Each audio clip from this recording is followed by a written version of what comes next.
y'all. Hey, y'all. We were just talking about trash. So, good evening, everyone. Good evening. Welcome good to evening, episode. I mean, that's all right. Episode 69 of the BGKH show with Dominion and Epic. Exclusively on Vox Power 373. So, before we get into it, I got something that's about to change your motherfucking life. So I need you to open your mouth, need you to close your eyes and open your mouth. And I'm going to put something in your mouth that's about to change your life. See, this is how just really bad. Close your eyes. I just want y'all to understand open that your mouth. This is how a really bad 1980s porn movie has started. Exactly. All right. So keep your eyes closed. Your eyes aren't closed, honey. My eyes are not closed. Your eyes are not closed. Wait a minute. Open your mouth.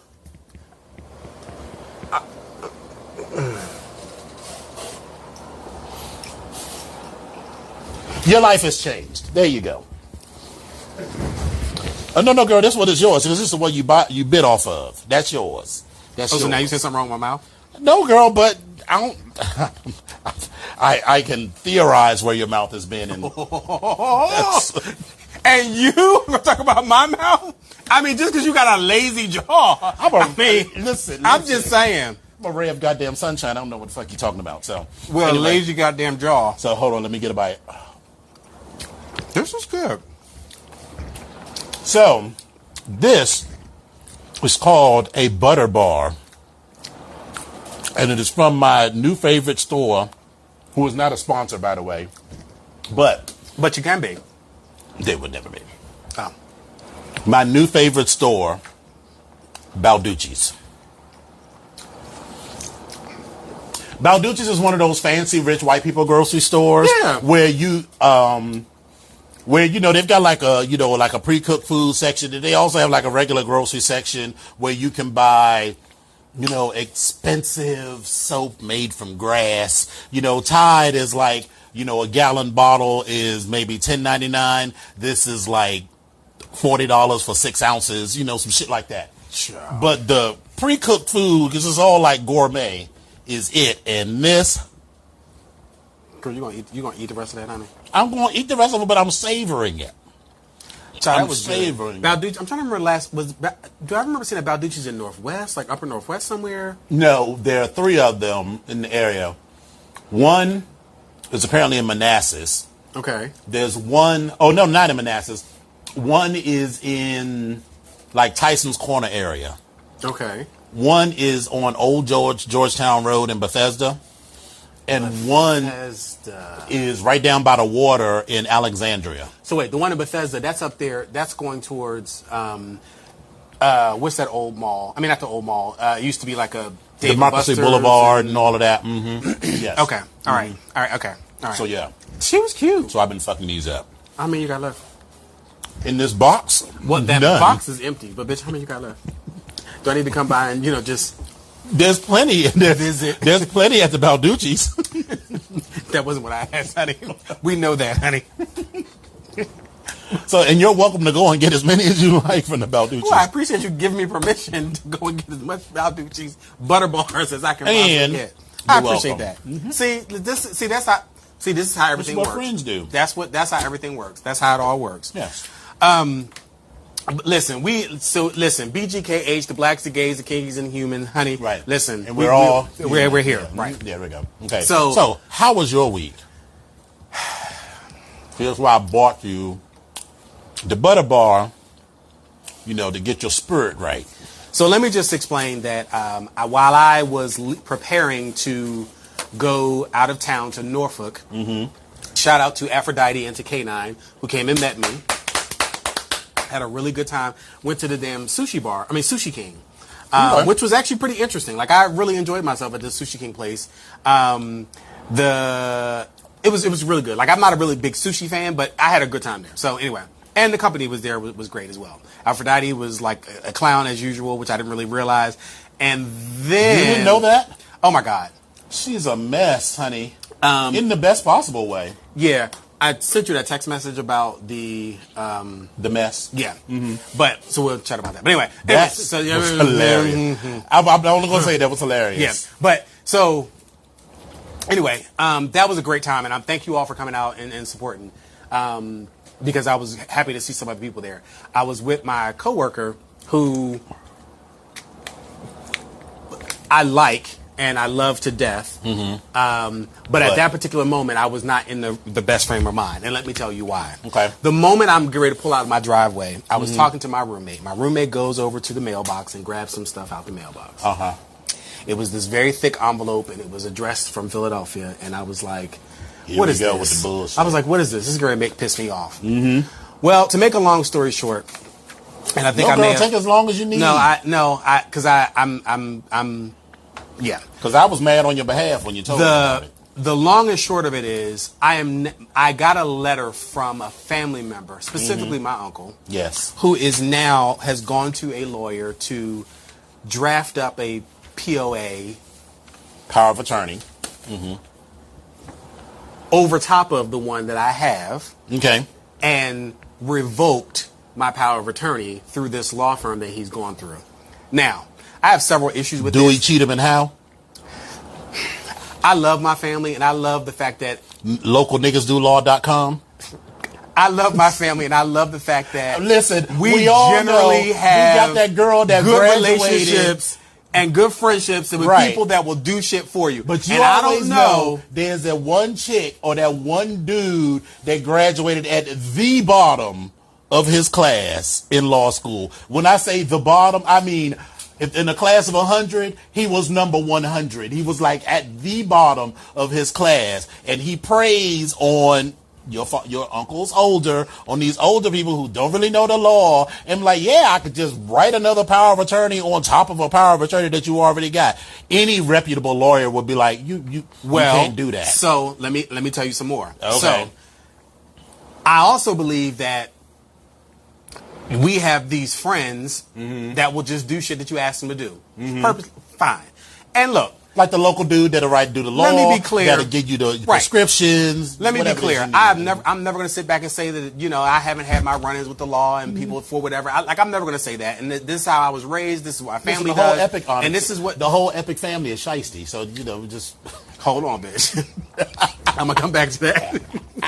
But in that same vein, I have a feeling that this is somebody that my uncle knows. And I mean, listen, whatever. I'm not. This is my thoughts. And I say this because the Dominion family is shiesty. I feel like we are the unshiesty ones in the family that don't even fuck with the rest of the family because we ain't trying to get involved in that shiesty I have to sometimes fight with my own shiestiness sometimes, but that's my own struggle. I do sometimes. I do. But anyway, so basically, this particular letter, and it was two pieces. It was the power of attorney. It was also some Was there any misspellings in it? It was a Maryland financial responsibility thing. Not only were there inconsistencies in the letter, in the power of attorney, because it said it gives my uncle, my mother's son, power of attorney. There was also a question about, and I don't even know if I should be talking about those, but I'm going to say all this. I'm going to say this in as general terms as possible. There's a question about who these witnesses were on this particular form, because Boo Boo and Ray Ray from around the corner. Well, Boo Boo and Ray Ray's sisters from around the corner. And the problem that I have is, A, you are not a notary, meaning my uncle. B, so it's not even a notarized document. She has never left the facility.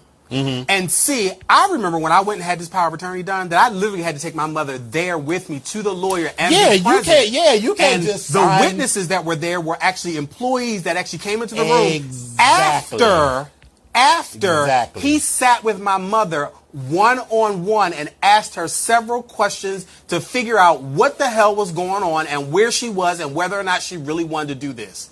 Then everything was signed. So, on top of all that, son versus uncle versus power of attorney versus I don't know who these chicks are from out of town, on top of the handwritten information on here, I done got pissed off. And this is what my drive down to Norfolk looked like. And another thing, fuck all you I'm bitches. sitting in the car with, again, my coworker. I like him. I couldn't even say I love him because he's cool. He's very cool. But at that moment, at that moment, I really wasn't trying to hear him. And it wasn't just him. It would have been anybody. It was just anybody. Like at this moment, I just needed silence. Like just quiet. And I really got like to the you point was where- halfway about to be like, girl, here's a bus Just stop. shut the You fuck need to get up. all the way to Norfolk because I got to turn around and go back to Philly and handle some motherfucking business right now. I will be there in time for the meeting to start on Monday, but I got to go and I got to go right now. And I literally had that because I had that thought after I got the text message from my little cousin.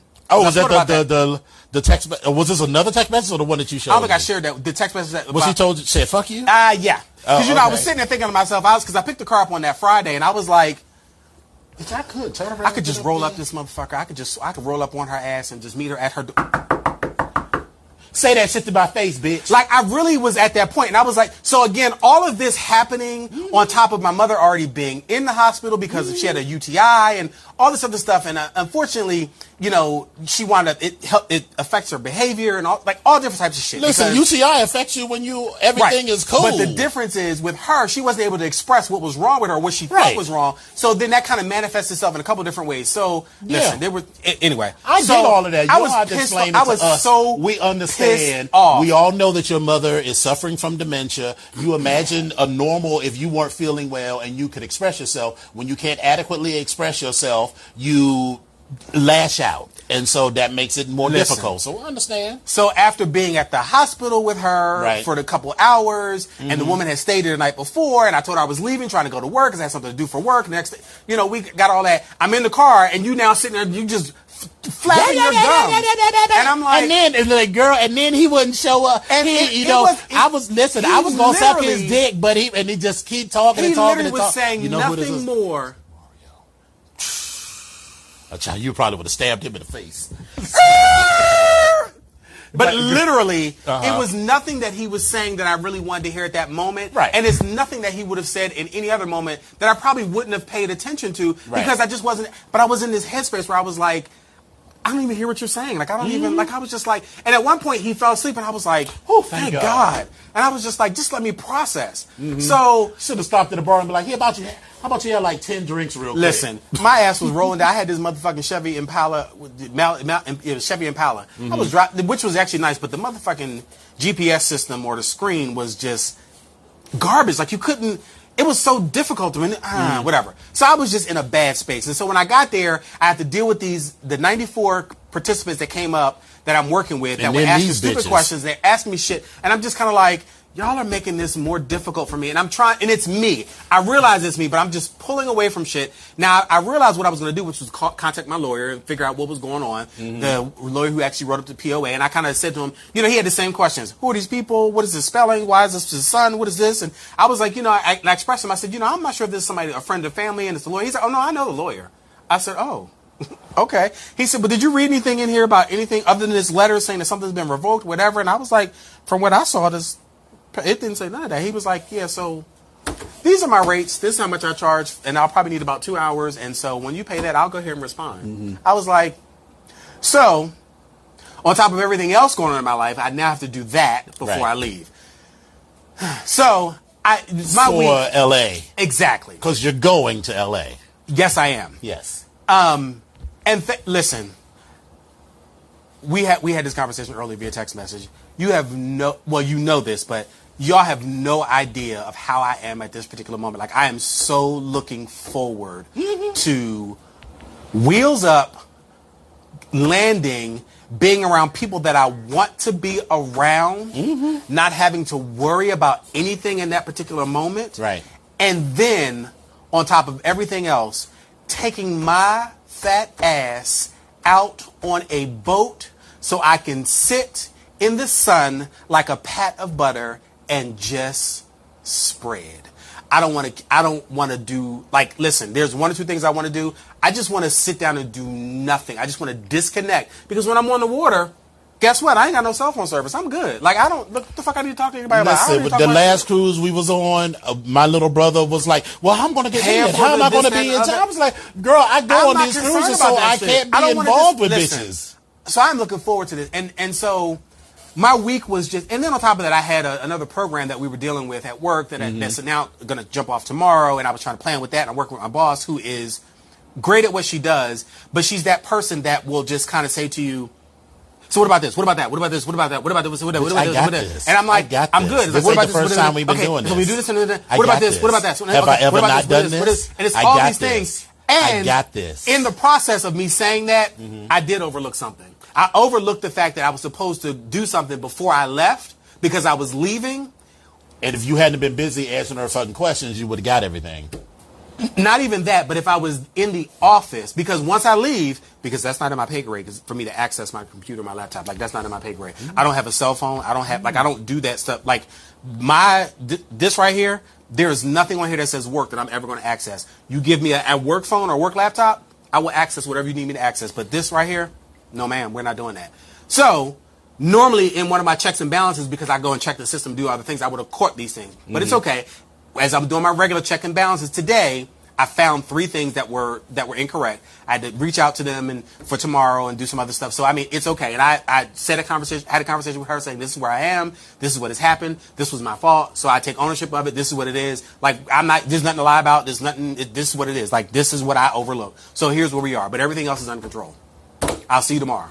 Like that's where I'm at. So this week has just been really kind of fucked up. I was also talking to my cousin, who love her to death, and I'm not even sure if she's looking right now, but her husband, not the one who said fuck you. No. Oh. Her husband, prostate cancer at a very far and advanced stage. They're basically looking at 5 to 8 years and, all types of stuff. And so, on top of her issues, on top of everything else, life is still moving. So she has her daughter that's still in college. Right. She had to drive to Philadelphia for a birthday party. And so she sent me a picture of her sitting there at the birthday party for her niece with a drink. And she's like, I am trying to smile and keep a straight face right now. Right. And I was like, oh, girl, I understand. Trust and me. Look, I get it. Life goes on. And after all of that, on top of everything else, while we're having conversations and we were just catching up and showing what was, and letting each other know what's going on, she wound up being like the guardian angel or like the saving grace for me to actually be able to finish doing whatever I fucking need to do for this trip. So thank you, Cuzzo. Love you for that. But it's just been a fucked up week, and like I'm just and I'm get at that not anxious point, but like. I don't feel like I'm gonna pull it together type of thing. Like, okay, well, I still got to do this. And I'm like, just stop, just relax, just take yourself, and it's gonna be fine. And I was like, all right, this is what it is. So listen, I've just had one of the weeks, but I'm laying low, doing nothing. I'm trying to stay focused because as I logged onto my account and it said you have 18 more days till cruise, I said, oh shit, I forgot about that. And I was like, yes, we are on the countdown. And then when I put my vacation in and stuff, I was like. My boss was like, you're leaving when? You're coming back when? She's like, that's a long time. I know. Yeah, girl, I'm going. Bye. Listen, them girls at work was talking about, so we're going to be in Denver next week for this thing, and then the week after I'm going to come see you. And you get in Wednesday, right? I get in Monday. Oh, you're going Monday? Okay. Yes. So I don't get it until Thursday. Exactly. Okay. So, he was like, I'm going to come in the week of the 8th. I was like, the week of the 8th, listen, we done had this conversation like the week that I started, and I've reminded you many a time. The week of the 8th, I'm going to be in L.A. The week of the 13th, I'm going to be in the middle of the ocean. So it's not going to, y'all, airport still function while I'm not there. You might see me at this airport as I'm going out the door. Not even this airport. But okay, listen. Okay. Listen, so as far as my phone is concerned, Redacted Airlines pays me enough to have the email on the phone. Good for you. And just be clear. No, I'm just saying. Be clear. During work hours, if I see some shit, and if it's an emergency, but the kind of job that I have ain't an emergency kind of job. And the thing, if they need me for some emergency situation, then the whole airport is fucked up. Right. Because I am not the bitch to call when some shit go wrong. That's not my function for the airlines. Wait a minute. So I didn't go into work on Monday because of the nonsense with the disruption of traffic and all that, the parade and the protests and all that stuff. So I was like, I'm not going into town. My phone rang at 8:30 in the morning. It was my boss who was asking me a question of where's the list for this particular. She's like, girl, I was like, I am off, and I love her to death, but I was like, girl, I am off, and you're asking me for the. So, but then it dawned on me, she doesn't know how to work the system. She has no idea of how to actually get into this computer system and actually pull up the roster for it. And I was like, the last roster that I have is actually on my desk. Did she call you or she texted you or emailed you? No, she called me. Oh, I was going to say, because she emailed you, she'd be like, I didn't see the email. No, she called me. My email, my work email, although I can probably access it through MSN, but I'm not doing, and I've told her, I'm not doing that. When I started here, you all, because I left from one office to the next, that phone that I had, it went with it. So guess what? This position, I don't do anything. That's not in my pay grade. And the fact that I interviewed for the other position that actually has the phone, great, good for him, because he always answers email, my coworker. That's great, that's wonderful. But that's not in my job description. That's not what I do. And I love him for it, but hey. But anyway, but it's been a fucked up week. How has your week been? I have two pieces of advice. One, before you leave, you make sure that facility knows that she is not to leave that facility under no circumstances. And if you can do it, she's not to be alone with any of them people. They don't know I'm leaving yet, but I'm going to have to explain to them because I don't want them to call me about anything or any other nonsense. Well, you need to designate somebody that you trust. Right, I already have like your cousin or something. I already have that set up. Right. Okay. So we on the same page. B, you know what this is all about. And I've said this to you before. Nothing, I'm going to use some language. Nothing gets niggas excited more than the prospect of some money or some property that they didn't have to work for. And we've already talked about the fact that what you're doing with your mama's house and you're trying to let that go and how these hoes was going to buy it and they ain't got their shit together and everything. And so they trying to get everything under their name so they can take over Miss Mary's house and live there for free. And, they thinking, listen, I have listened to you talk about this. Listen, we are the same age. I know exactly how this goes. Your uncle is the same age as my uncles, and they always trying to pull a stunt or a scheme or something. When my grandfather died, they didn't report that he had died for 3 fucking years so that they could keep living in the house. Because, listen, my grandfather bought this house in 1971. It was the mortgage on it was like $420 for this 3,000 square foot house in Capitol Heights and shit, so, because if you had to put it in their name,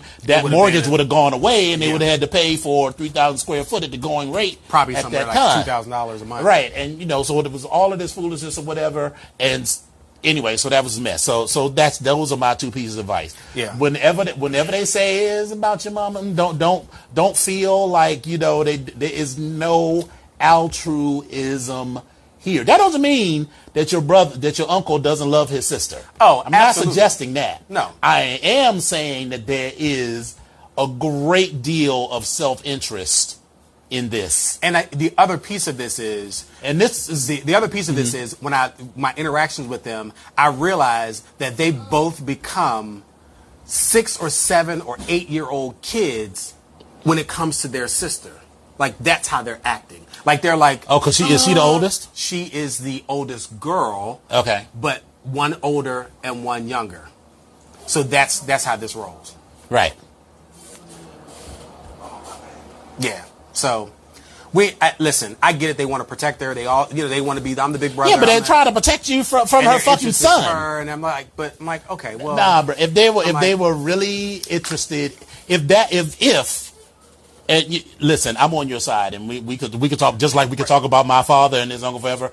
If they had really been interested when she was living in Philadelphia, and you were like, weren't you there? Right, when you were like, well, hey, can you take your sister to this appointment, whatever? Everybody was ghost. People's phone didn't work. No one was home. No one was available. But yet, they drove up. Right, took off time from work to drive and up. So then you were like, well, fine. Since y'all gonna do, I'm gonna take her down, put her down here where she's closer to me. And then everybody's like, well, we'll never get to see her. Well, you never saw her when she was there, right down the street. So let's analyze this. There are 7 people. 7 people. One of them is not even a family member that may go and see her. I'm going to give him credit as a he will definitely go and see her. The cousin that just said fuck you, she's not going to go see her, right? Because she has a daughter and she works and everything else. My other cousin, who came down to visit me, her and her sister, she does the same exact thing and cares for her. I mean, cares for someone that has the same issues that she has. Right. So she's not going to go see her. But according to the Bible and her church and what she does, it's all about checking in with people. But she's not going to go see her. Right. My other cousin, who came down with her sister. They haven't really spoken in 11 years. So that relationship, while she's not mad and neither one of them are mad, we can count that out because she's not doing that. Right. The aunt, she takes care of my grandmother. So we already know that that's out. The uncle, which is the one who did this POA stuff, great. You want to put her some other place? Okay, great, that's fine. But remember, you can't drive at night, so you can't go see her at night. That because you said you can't see at night, right? That's what you said. You said you can't see at night. Which is why you could never come take her to appointments or do anything that was anytime after dusk. And the other uncle that's down here that's now 35 minutes away from her, he never comes home. So out of these 7 people, you have one that may go and see her. Right. On a regular basis. And he is not even a relation to her and will stop by and call her on a regular. I'm going to give him that. Right. So, but anyway. We know that on some level this is entertaining to all of you, and that's fine. But this is also, life and some real bullshit. There are a lot of people who are our age, slightly older, slightly younger, and in some cases significantly younger.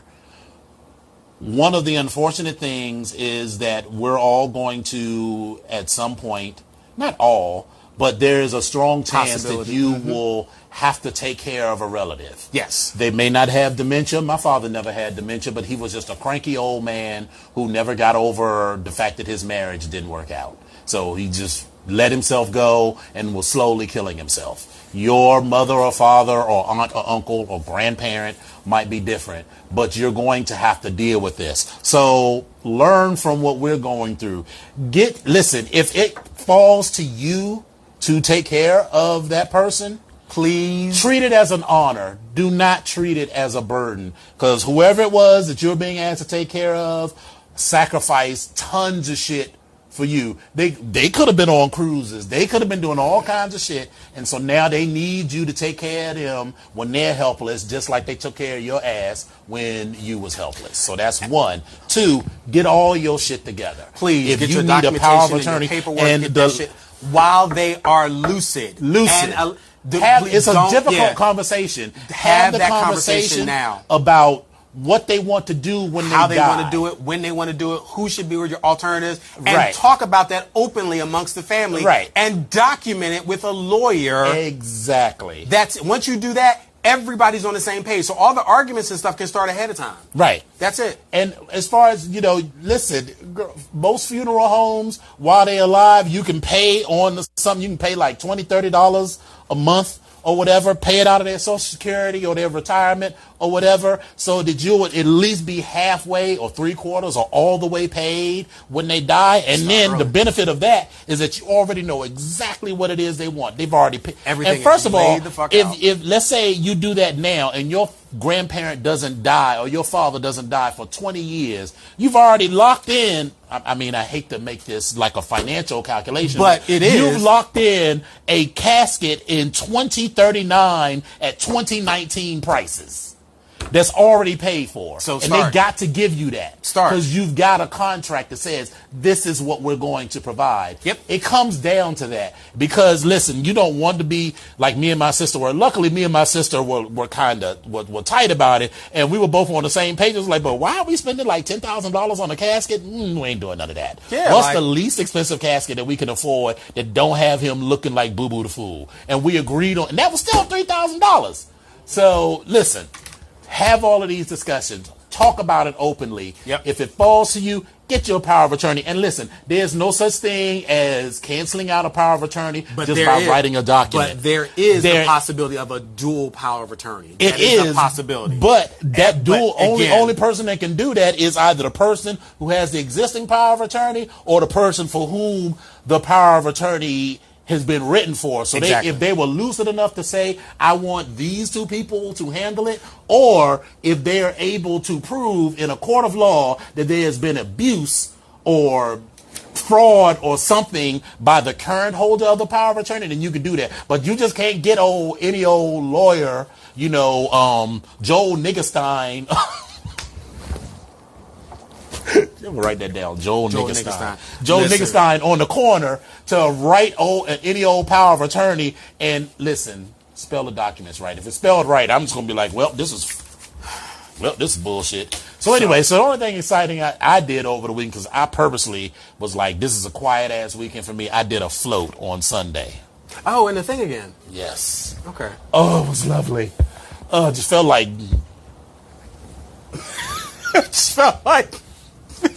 It's like, who can say what?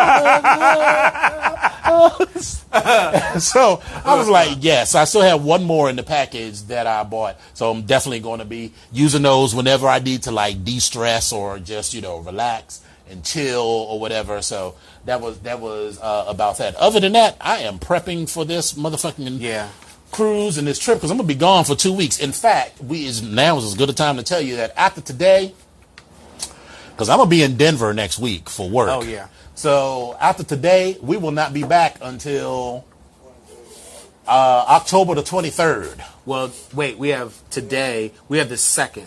That's when I'll be in Denver. And then the 9th. Oh, that's right. And I'll be in LA. Yeah. We'll see you on the. We'll see you on the 23rd. Yeah, yes. we'll see you on the 23rd. See you on the 23rd. Listen, and when we get back on the 23rd, we will have a lot. This is going to be at least a 2-part episode because we're going to have a lot to talk about. We're going to have some remotes because we definitely going to do some.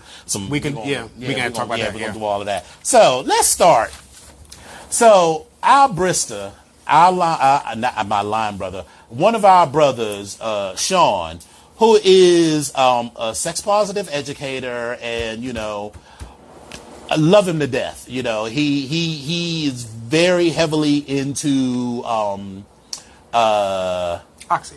Okay. Yeah. All right. Just very heavily into not protesting. I'm trying to think of the right word. Social justice. Social justice around issues of people of color, around trans issues, and that sort of thing. So he said that he was online looking for resources, right? And he said he wanted to find some education on the BDSM community. Not that he can't get it from Onyx, but he just wanted to get some more. Yep. So he found this thing called Princeton BDSM. I'm gonna let you go ahead and start on this one because I this part right here, I want to go over that part right there. Yeah, I'll start with here, and then you can go here. Yeah. All right. They call themselves, it's Princeton BDSM, the Ivy League of BDSM. We are an Ivy League of BDSM. We live the lifestyle as a therapeutic practice, taking a holistic approach. We approach BDSM as a path of personal growth and empowerment. We are vegetarian, gluten, caffeine, nicotine, and alcohol free. Pause. Immediately I'm out. Yep. I'm out. Immediately. No meat, no liquor, I'm out. No meat, no liquor, I'm out. Listen, I don't even drink coffee like that, but no caffeine, no nicotine. I mean, listen, and no gluten, no bread. Bitch, I'm out. I'm out. Anyway, we have an extensive facilities, 2 BD studios, suspension equipment, a 2-person sensory deprivation tank, dog cages, sauna, jail, massage room, stocks, St. Andrew's Cross, 10-person hot tub, which I'm not going to get in because I just already know that those vegetarian, gluten, caffeine, and nicotine, and alcohol-free fools don't bathe. Where was I? Sauna. Well, no. 10-person hot tub and myriad instruments, which they never clean, I'm sure. Our services include master submission training, kinky dinner parties, full of bland, tasteless food, and lectures, which I'm sure there are plenty. We also have space for collaring ceremonies, rites of passage, and any other event. We are looking for open-minded individuals. Please hold that in mind. Open-minded individuals who are interested in evolving. Keep that word in mind, too. Circle that. Our trainees are held to the same high standards to which we hold ourselves. We'll come back to that as well. Mr. Epic, I turned over to you. Yeah, so here's where I'm at. This was under the facts, the FAQs, by the way. And as I looked at their page, I was trying to figure out, okay, I'm looking at the pictures, and I was like, I saw the little toys, and I was like, okay, this is an interesting collection of toys. And I said, okay, well, it's not much that I've seen, that I haven't seen, or I haven't seen other brothers that have this extensive amount. But I get to this FAQ page, and it says, ask these questions of how do I join or whatever. But no, girl, there was only one FAQ. Yeah, this is the only question. I'm sorry, normal FAQ pages have other questions, but this is the only question on the page. And it says, and I quote, can I become a house member if I'm overweight? So right there, I was like, This is some bullshit. There we go. Let me quote you what is actually on their page. It says, weight is a sensitive issue, and we acknowledge the physical, psychological, hormonal, and other difficulties associated with it. While we prefer a healthy, fit, thin, and curvy female, we will accept others only if they are willing to change their food habits, addictions, allergic reactions, inflammations, obsessions, compulsions, etc., while learning from us. Let's stop right there. You said a healthy, fit, thin, and curvy female that we will accept. That's a lot. Healthy, fit, thin, and curvy. So you have this Jessica Rabbit fantasy of this perfect little submissive, so that whole combination woman that you were looking for. And listen, I'm not suggesting that those kind of women don't exist, but you're looking for a fantasy, not a real woman. And for me, you just said female, so I was like, oh, I'm out. So I mean, while I appreciate the human body and the female body, that's it. It's just females. Okay, well, I mean, all right, cool. But again, and so you're only saying you specifically say females only. So you say your services include master submissive training. So that's not necessarily just this. So that's not what always, does this got to do? Right. So I don't understand what healthy, I guess, but healthy takes a range of terms anyway. Finish. So then it goes into. Can we pause also on if you're willing to change your food habits? Okay. Your addictions. Okay. Allergic reactions. Bitch, how the fuck are you going to change an allergic reaction? Shrimp. How are you going to change that? If you put shrimp in my plate, listen. So this is for women. So I am only like allergic to shrimp. My sister, if you fed her shrimp, she would die. Listen, but she got to change her. But she got to change her allergic reactions. As well as her inflammations, obsessions, compulsions. Do you understand what an obsession or compulsion is? An obsession is fit, healthy, thin, and curvy to the exclusion of all others and trying to fit some bitches into the mold. And so can I interject here? When you go to the pages, listen, we are all beautiful in the eyes of God. Absolutely. All beautiful in the eyes of God, but sometimes only in the eyes of God. How are you... let's just assume that we're going to accept for the sake of this argument that healthy, fit, thin, and curvy is beautiful. So if you are asking for filet mignon, how are you not even going to look like chopped steak? I'm waiting. I'm waiting. You already know from this description what these dudes look like, and they do not look. Listen, this ain't no Jamie Dornan or whatever the dude was who was in 50 Shades of Grey, who was not a halfway decent looking dude. First of all, none of these dudes are billionaires because, billionaires cover up a whole lot of ugly. Yeah, they do. But they're not billionaires and they don't look like that dude. No. So, but they want all of these beautiful women to come and flock to them. This sounds like some old bullshit. But you're gonna end up locked in this fucking dog cage, starved to death. But it gets better because they also say, all these inflammations, obsessions, compulsions, etc., while learning from us. Mm-hmm. And then they say, and please don't use the genetic excuse. There is no such thing in addictions. There's no such thing in addictions or obesity. As a matter of fact, genes are now known to respond to the internal and external environments you give them. They are not the masters of your fate. You are. That's hotepery right there. That's white hotepery right there. Now, to say that your genes respond to an external stimuli? No, girl, that's not how genes work. You may choose to respond to an external stimuli. You may choose to ignore the stimuli, the signals that your genes are expressing, but you can't change what your genes are doing. You most certainly cannot. But this. You can do gene therapy, but they ain't talking about gene therapy. They're not talking about having you go and injecting you with some shit and getting rid of your sickle cell gene and replacing it with a healthy gene. They ain't talking about all that. They're talking about you getting skinny because they say get skinny. And if that shit worked, then I'd have never been fat. And as a person that goes up and motherfucking down, and I'm still on the upcline at this particular point, fuck you. That is exactly what fuck you. That is my commentary on the Princeton BDSM. Fuck you. And this assumes that one wants to be the Ivy League of something. So when I first saw this, I was like, so... Are we still talking about this? Oh, because I just wanted to get this in because I thought it was a key thing. I'm sorry. I said the Ivy League of BDSM, so does that mean they pay twice as much as people do for regular BDSM, but they're half as competent? Thank you. Good night.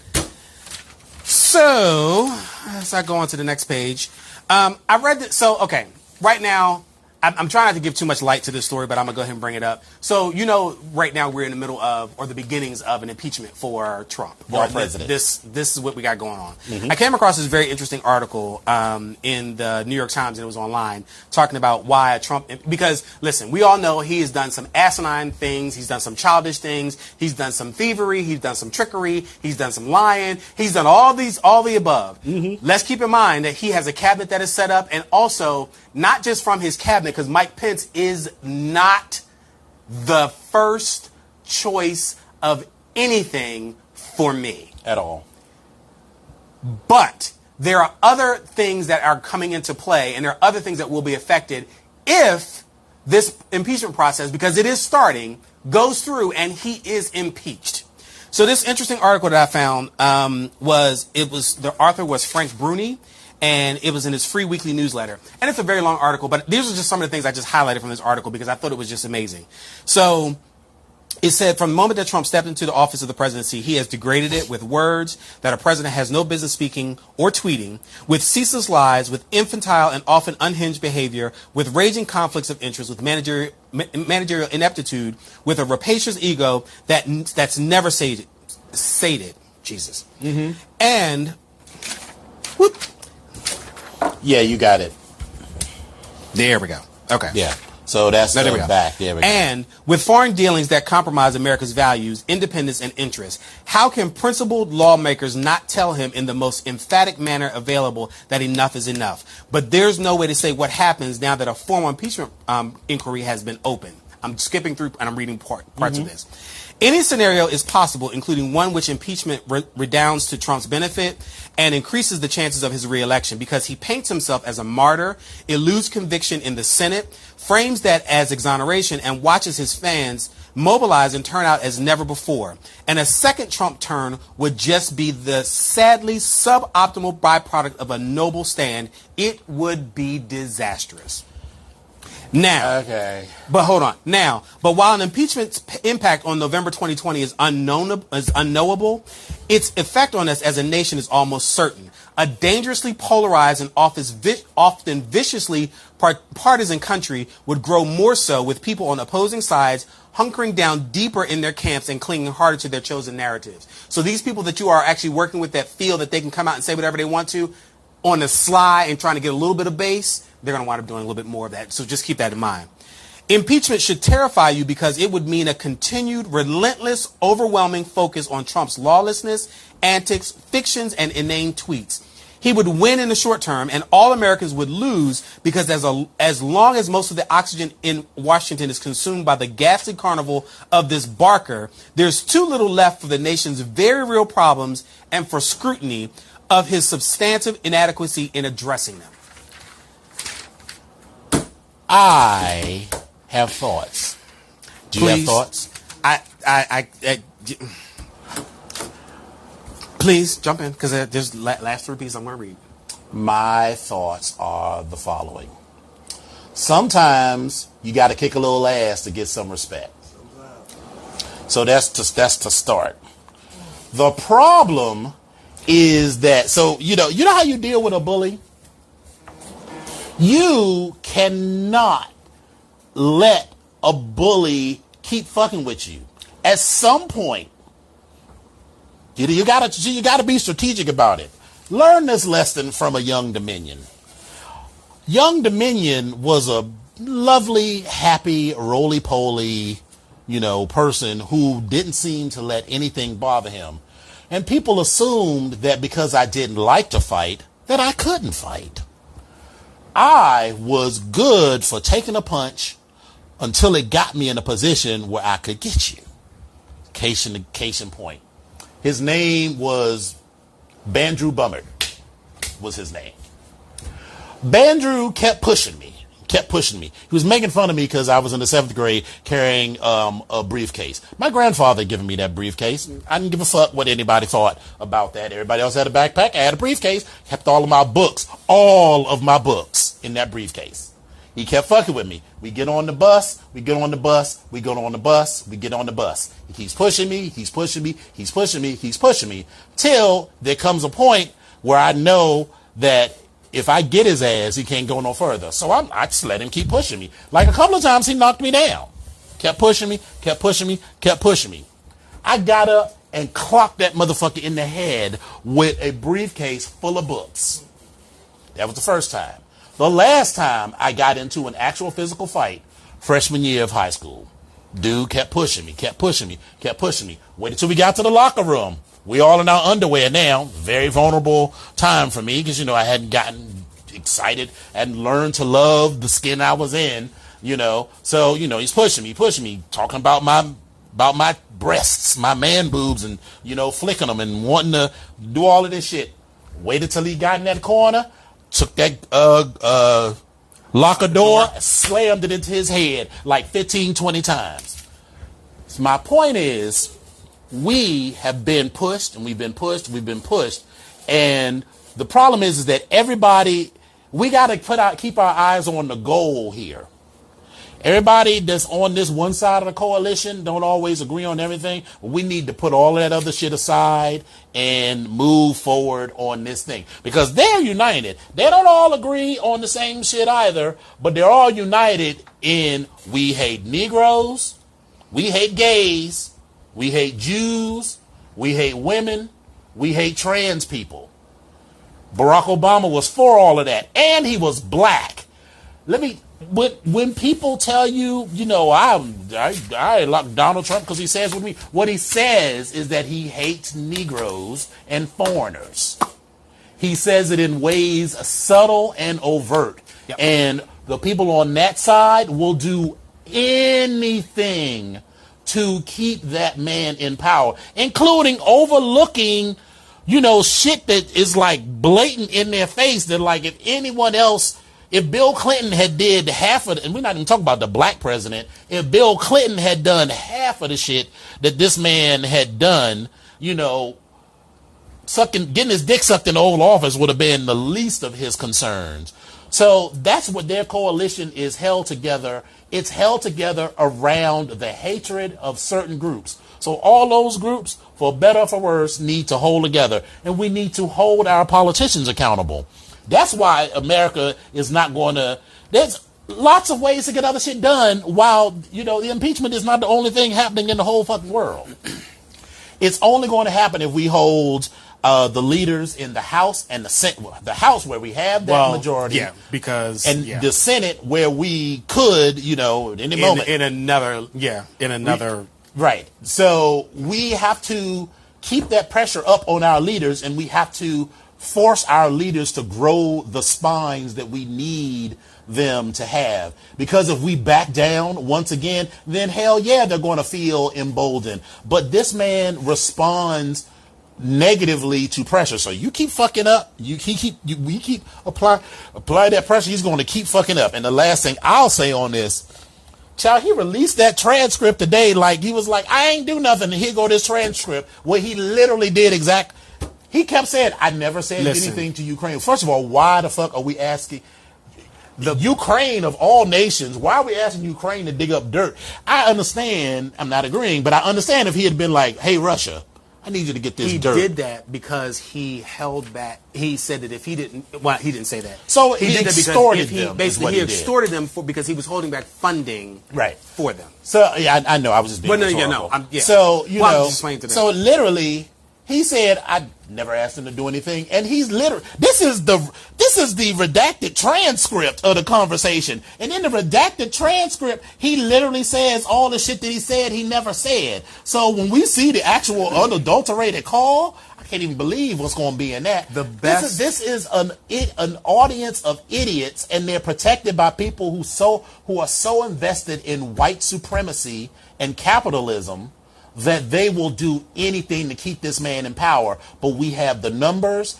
All we need is the will. Right. And we have to force those who we've elected, and even if you didn't vote, you still got to do whatever you. Let's change that because your ass needs to vote. Right. But anyway. So I'm sorry, I didn't mean to cut you off. No, that was it. But so my closing argument is on this is the best picture or thought that I have of this man, Donald Trump, is that caricature, not even a caricature, but it is a caricature, but it's the actual balloon of him in a pamper with his little red hair going up to the side. He's looking like a baby. That is the best visualization that I can think of, the best image I can think of for him, because that's exactly how he acts, like a spoiled, pampered child. But that's my... Yes. Anyway. On to some more positive things. Yes. Today, September the 24th, 32 years ago, in 1987, A Different World premiered. Yes. Can you believe that? It's been 32 years? I know, right? Like, listen, if you've never watched A Different World, it started off with Lisa Bonet. It was a spinoff from The Cosby Show. Yes. Where Lisa Bonet went to college, or she went to Hillman. She went to Hillman College. She was Denise Huxtable on the show, on the Cosby Show. Yes. And then she wound up going to Hillman. Her first year.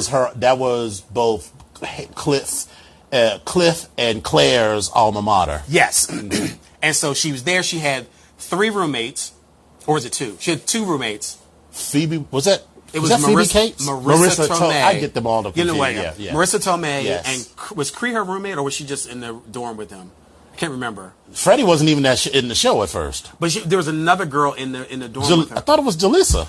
Oh, Jalissa, that's right. Yeah, so Jalissa. It was Jalissa. So it was Marissa and Jalissa, Marissa Tomei, and Sinbad played like Sinbad was the dorm father or whatever. Yeah. And so listen, let me be clear. The first season was a little. It was. But they rewrote it, and so the first season they didn't have Debbie Allen involved. No, they did not. And then after the first season, when they realized this shit wasn't working, Bill Cosby fired all of the people, not fired, but he got rid of like the writing staff and everything, brought in Debbie Allen, because I don't think Bill Cosby actually went to a black college. I think he was supported. Listen, we're not talking about Bill Cosby now. No. We're talking about Bill Cosby. He went to like Temple. He went to Temple, but I think, well... I feel like he was a supporter of Morehouse, but I don't think he ever went to He was a big supporter of HBCU. Temple. I don't know if he went to Temple or not. I know he went to Temple. I'm pretty sure he didn't go to an HBCU. No, he didn't. He didn't and go to so HBCU. the point is that they needed somebody who actually went to a black school to lead that show. Yes. Debbie Allen went to Howard University. Yes. Her sister, who everybody don't know, Felicia Rashad, Felicia Ayers Allen. Well, yeah. Debbie Allen, Felicia Ayers Allen, right. Both alumni of Howard. Howard University, so she was able to bring in. And Miss Felicia Allen at that time, she could dance. Yes. As well. And so she brought in an entirely different perspective to the show. And as our brother Elimination was saying earlier, that was responsible for a lot of people between 1987 and 94 when the show went off the air. That's the reason a lot of people went to HBCUs. I know college and HBCUs in general, period. Because, both of my parents went to Alabama A&M, but it was no way in creation. I was going to any school in Alabama. None. Have fun with that. None. But I did go to Florida A&M University, and, so I can credit A Different World directly with my decision. And I remember in my freshman class, there was a lot of people that were like, I'm here. Well, a lot of reasons, but it could also be tied to the positive portrayal of life on an HBCU campus at A Different World. Now, the indictment to HBCUs is that, and it's not just FAMU, but I know a lot of people that was like, my experience at North Carolina A&T, Howard, FAMU, Morehouse, Spelman was not like that at all. Right. Them Negroes was just there to do a job. They weren't like, the janitor who happened to have a couple of $1,000 in the bank, and when you couldn't pay your tuition, he lent you the money and was like, pay me back whenever, like he did for, what was the black girl's name? The dark-skinned girl, Kim. Kim. Yeah, like he did for Kim. That don't happen, girl. If you don't have the money, you out. Yeah. And they were listen, for me, and I did not go to HBCU. I went to University of Pittsburgh. And Duquesne. That was for graduate school. That was for graduate school, yes. Mm-hmm. But that time frame, it was amazing. It was absolutely amazing to be a black kid going away to college and to come home to these positive images. On top of, but I'm gonna tell you what actually sold me on college all the way around was School Days. Of course. Listen. School Days, I was like, bitch, we about to go and party and bullshit and have us a good old time. That was like that because we went at the same time. Right. That movie came out. We were in 10th grade. Was it the 10th grade? 10th grade. 1980. I feel like it was. Well, I didn't go see it until 10th grade. It was. I feel like it was later than that. In fact, it may have come out the summer in between our 9th and 10th grade year, but I think it was. I thought it was 10th. I think 1985. Really? Whenever it was, I just remember my freshman year of college. We must have watched 1988. Okay, I was going to say because I felt like it was later because we must have my freshman year of college. I remember. I know I saw it in 10th grade because I went. It started in 1988. It couldn't have, that wasn't 10th grade. That was junior year. It was building up. You know how to go through like the small film festivals and I went to go see it at a very small. I only saw it in the theater, and I remember because like 30 of us went to see it, and there was so many of us that we were like sitting in the aisles in the theater to see this. You know, remember that theater? You know that theater in Marlow Heights? That's like the hood theater. Yeah, they used to be the joint to go to. I just went over there the other day to go see something, but I got pissed off. But they used to be the spot to go to. And remember, we were sitting there watching it. And School Days. My freshman year, we used to watch that movie. We watched that movie at least February of 1988. Once a week. And I remember it because all of the RAs were alphas. And so they were watching it, they would turn up the sound, I'm doing this for the phone, don't need nobody trying to come and calm yourselves. They used to turn up the volume, during that part, and then they, start doing their chants and stuff. I was like, girl, we're trying to watch a fucking movie. Listen. Anyway, so yeah. But anyway, so shout out to all the stars of that: Cree Summer, Jasmine Guy, Sinbad, Daryl Bell, Jada Pinkett Smith, Dawn Lewitt, Jennifer Lewis, Lisa Bonet, Glenn Turman, Kadeem Hardison, Charnel Brown, Marissa Tomei, Loretta Devine, Karen Molina White, and Mary Alice from The Matrix. So, and there were several other people as well, because there were several other. Who was Loretta Devine? Loretta Devine was on the show for a minute. She actually played. She played not the mother. She wasn't the dorm mother. I think she was. She was a dorm mother, and I think then after her, then Jennifer Lewis came in. Well, I don't remember that. Jennifer Lewis. I remember Patti LaBelle. Jennifer Lewis was the dean because she was walking around like you're on. No, list. That was Jennifer Lewis. Right. Patti LaBelle played what's her name's mother? Played Dwayne's mother. Yes. And was it Diane Carroll? It was either Diane Carroll. It was Diane Carroll who was Whitley's mother. Yes. Mm-hmm. So but it was a great, and again, positive images of black people. It was amazing. So thank you for that. And lastly, we want to give some shout outs. We want to congratulate our brother Tiger Onyx of Onyx Great Lakes, who is Mr. Michigan Leather 2020.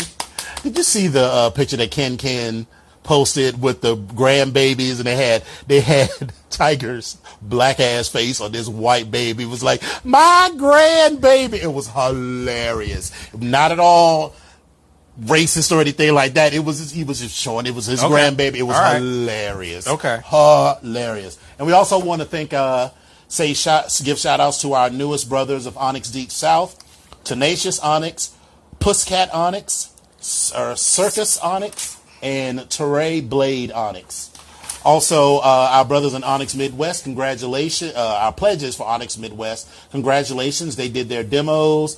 SoCal Southwest chapter celebrated 4 years.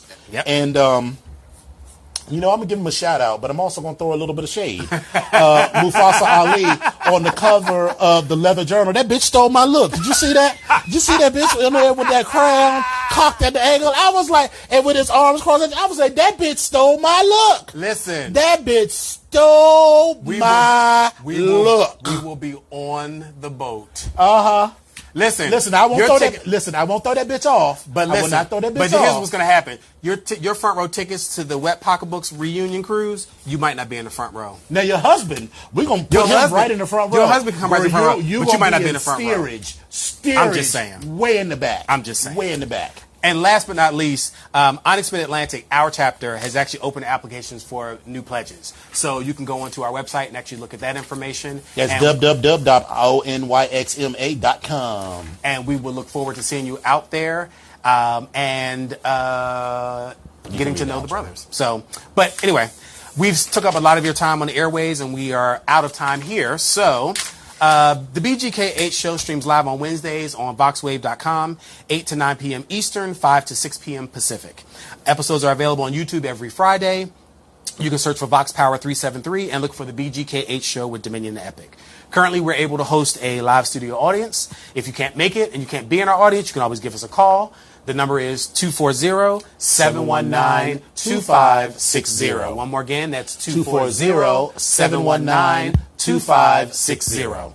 And if you cannot call in and you can't make it and you can't view us online, you can always reach us on all of our social media pages. Yes. You can reach me at Epic Onyx on Facebook. If you search for that, you can also find me on Instagram at I am Epic Onyx, and you can find me on Twitter at Epic Onyx1. Dominion, how can I reach you? At Dom Onyx on Twitter and Instagram, Facebook.com/Dom Onyx, and www.domonyx.com. So, today has been a great show. It has been. It's always a pleasure being here with you guys. We are going to be out and about. So for the next couple of weeks, you guys are going to catch some reruns. And remember, we won't be back until the 23rd of October, where we will have lots more to talk about. I'm going to talk about, there might be slight shenanigans in Denver. There's slight. Oh, because I'm only going to be there. We're in Denver. Okay. Yeah, because I'm only going to be there overnight. I was like, bitch, you are set up for shenanigans. There's going to be lots of shenanigans in LA. And that's even before we get to Blackout. When Blackout starts, there's going to be shenanigans. And then on the cruise, my slave and my sub are coming. And there's a few other people on the trip who want to, get their backs broken in. So the cruise is going to be shenanigans. I am sitting here with my halo, and I am just, as he mentioned earlier about him being a ray of goddamn sunshine. It's a lie. I am the sprinkles of baby's breath from all the cupids that are strumming their harps. Well, on that lie, thank you all for coming out. God bless you and good night. Mwah. Business owners looking for a place to advertise your business and promote your products and services? VOXWAV is the right place. We have over 10,000 views a day and 70,000 listeners a month. For more information, contact Reg Gaskins at 240-832-4455.